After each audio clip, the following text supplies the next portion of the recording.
We are on election day. We're talking about very important issues, but then we've also got this system in the tropics that we got. It won't go away. It's not done yet. Yes, exactly. It's not done. Yeah. All right. I think all of us want it to be November 30th, just so that we can officially wrap up this season. But now that we are kicking more into La Nina, we're starting to see still a lot of that remnant energy. Interesting. And so that's something that's kind of going on right now. Okay. So we have Rafael likely to become Hurricane Rafael later on tonight in the Caribbean. So let's talk a bit more about that. Here is what it looks like on our satellite imagery.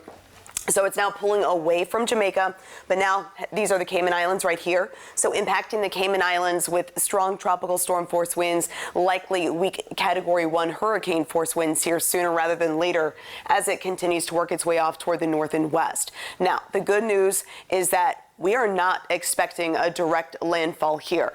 As of that 4 o'clock advisory, sustained winds 70 miles per hour, gusts upwards of 85 miles per hour, moving off toward the northwest at 15.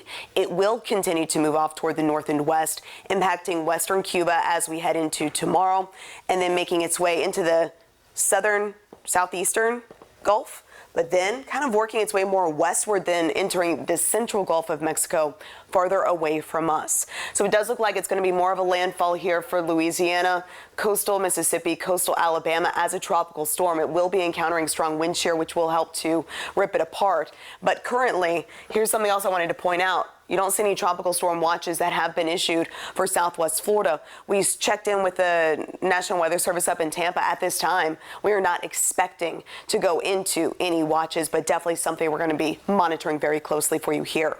The maximum wind gusts 30 to 40 miles per hour, especially right along the coastline. Also along the coast, up to 2 inches of rainfall. I think for most of us, it's going to kind of be a dud. We're not going to see much in the way of wet weather just because those outer rain bands are going to be so far away from us. Nonetheless, all it takes is a couple to produce maybe a water spout that could then move on shore. So still, please stay vigilant. But then also that threat for storm surge, we could see 1 to 2 feet of coastal flooding, but overall very manageable. Speaking of the beach, let's take you down now to the Margaritaville Beach Resort. It's beautiful here on Fort Myers Beach. It's always beautiful. The sun is set and, it's overcast. We have some showers in the mix, but it's still quite picture perfect here as we look live across the Gulf of Mexico. That flow continues out of the east and southeast. And of course, that heavy tropical air that's helping to fuel some of these spotty rain showers. And farther inland right here on the southern side of Lake Okeechobee, we do have some of those thunderstorms as well.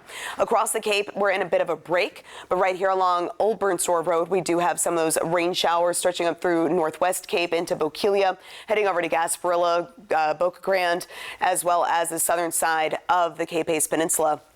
A bit more consistent rain now falling, though, from Montura up through the Clewiston area, where we do have some of those heavier downpours. Moorhaven, LaBelle, get ready because that storm does look like it's heading your direction. It is producing some of those heavier pockets, so just want to make sure you're prepared.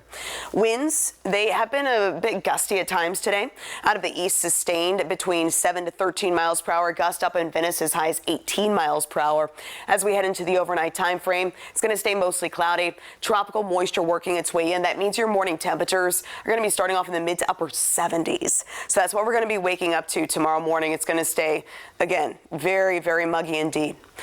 Isolated rain showers are expected during the day, and then as we head into the overnight time frame, right here into Thursday morning, that's when some of those outer rain bands will start to impact spots along and west of I-75. Farther inland, I'm not expecting much in the way of major impact. You might have some wind gusts around 30 miles per hour on Thursday, and that's about it.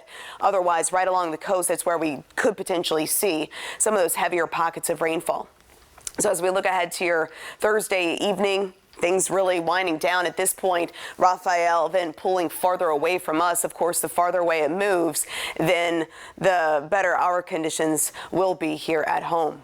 So here is our day planner as we break down tomorrow. Cloudy skies for the morning, definitely on the soupy side. Mid to upper 70s are expected heading into the afternoon. It's going to stay breezy with a few spotty rain showers expected. 86 degrees for those forecast highs. So in terms of those winds throughout the day, we will be seeing those gusts running in the mid 20s. So right there at 11 and 1 o'clock, winds out of the south and east, 23 to 24 miles per hour. And then at 5 o'clock, still seeing some of those gusts around 25 miles per hour. 6th day, wind gust forecast. Again, of course, going to stay breezy on Thursday, right? Especially with Rafael being a bit closer, but below tropical storm strength. So breezy, yes, we can handle it. And then looking ahead to the weekend, those winds not quite as strong out of the east, gust upwards of 18 miles per hour.